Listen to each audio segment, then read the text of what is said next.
You know, when you look at a team's scoring record and it just sort of defies logic, Yeah, totally. that's Tottenham Hotspur for you this season. Seriously. The number of goals they've put away compared to, well, the chances they've actually created, it's got everyone scratching their heads. It really has. It's like they've unlocked some secret to finding the back of the net that nobody else quite gets. Hmm. So today, we're trying to figure out this fascinating puzzle for you. Yeah. Exactly how are Tottenham Hotspur managing to, significantly outscore their expected goals in the Premier League this season? It's a great question. We're going to dig into what the numbers tell us, maybe what they don't tell us, identify the players really making this happen, Yeah, the key individual. explore the tactical shifts this might point to, and even think about what this could mean, down the line. It's genuinely remarkable when you see a team consistently outperform like this. It's not just like a fluke here and there. No. It's a sustained trend that really makes you, well, rethink what we thought we knew about their attacking capabilities. Absolutely. So let's look at what we've seen, shall we? This Premier League season so far, Tottenham has scored 58 goals. 58. Okay. That works out to an average of 1.87 goals per game, which is, pretty potent. Definitely. That's good scoring. Now, when we look at the quality of the chances they've created, what the stats models estimate as their expected goals, that figure sits at around 50.2. Ah, okay. So there's the gap already. Right. That leaves us with a really noticeable positive difference of 7.8 goals, almost 8 goals more than expected. And if we want to be even more precise, like taking away penalties, which can sometimes skew things a bit, Good point. the story remains basically the same. Their expected goals from open play, the non-penalty number, is 47.9. Okay. But they've actually scored 55 non-penalty goals. So that's an even, well, slightly tighter but still significant overperformance of plus 7.1.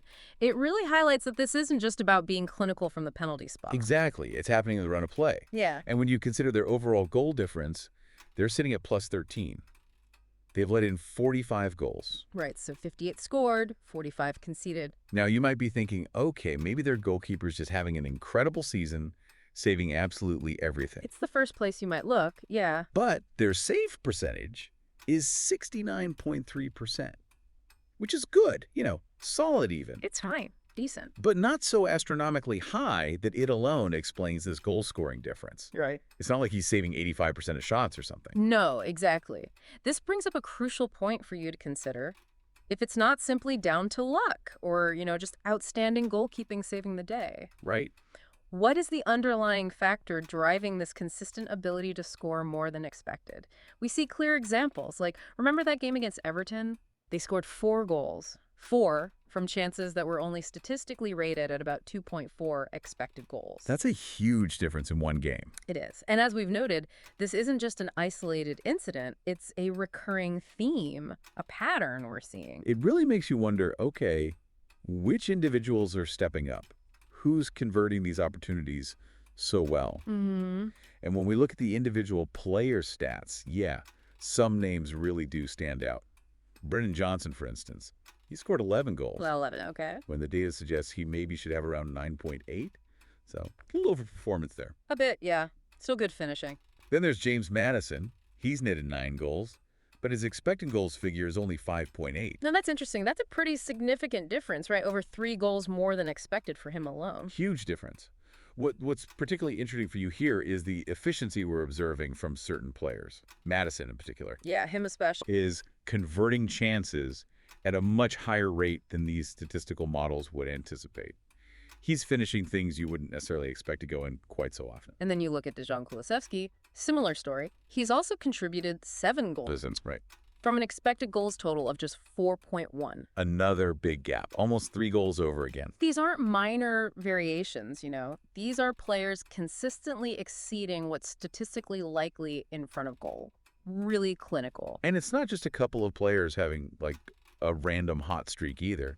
Even Son Heung-min, who's always a reliable finisher. Hot class finisher, yeah. He has 7 goals, exactly in line with his expected 7.0. So he's doing what you'd expect. Right on par. But when you add up all the non-penalty goals the team has scored, that's 55, and compare it to their total non-penalty expected goals of 47.9. That plus 7.1 difference we mentioned. Yeah, that difference really points to a collective sharpness in the final third. It's not just one or two individuals carrying it. It seems like the entire attacking unit has found a way to be more clinical. That makes sense.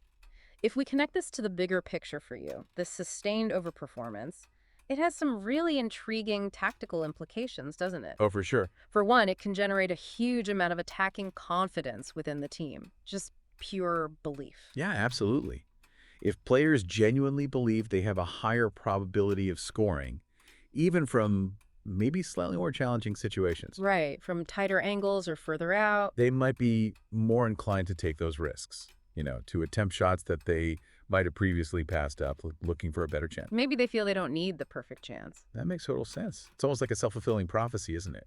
They score more than anticipated, so they start believing they can score from difficult spots, and then they actually do. It builds momentum, yeah. Yeah, But it also underscores the continued importance of just creating those initial opportunities in the first place. crucial point.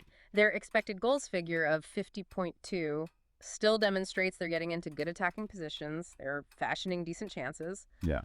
That has to happen first. Yes. The overperformance is the bonus, the cherry on top, not the sole reason for their goals. They still need to make the chances. Precisely. The underlying chance creation is still fundamental. And this goal-scoring efficiency, this clinical edge, it might also provide the coach with greater tactical flexibility. How so? Well, knowing they possess this attacking firepower, maybe feeling they can score one or two extra goals beyond the stats, Right?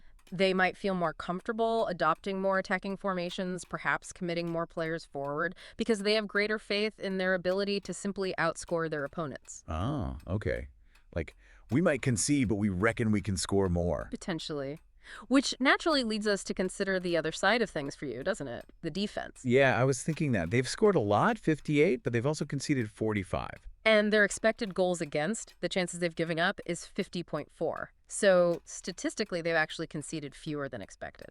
Oh, interesting. So the keeper and defense maybe are overperforming slightly too, just not as dramatically as the attack. Seems like it, based on those numbers. But still, 45 goals conceded is quite a few. So while the attack is firing impressively, there's still perhaps a need for defensive solidity. This attacking overperformance can't indefinitely compensate if the defense struggles. True. You can't rely on outscoring opponents 4-3 every week. Not sustainably, no. And it's not just about their own tactical setup either. This kind of consistent goal-scoring overachievement, it can also have a psychological impact on the teams they play against. How do you mean? Like intimidation? Sort of. Opponents might approach games against Tottenham with a bit more caution, knowing they'll likely need to score more themselves to get a result. They might think, okay, Spurs might just pull a goal out of nowhere, we need a buffer. Or the opposite. Or, conversely, it could pressure opponents into being more attacking themselves, thinking they have to go for it to keep up, potentially leading to more open, higher scoring encounters, back and forth games. Right? Forces their hand, maybe. Mm-hmm. So, to kind of recap for you listening, what we're seeing with Tottenham is a really significant and, importantly, sustained ability to score more goals than the stats models predict. Yeah, sustained is the key word. And this isn't just down to one or two players enjoying a lucky run.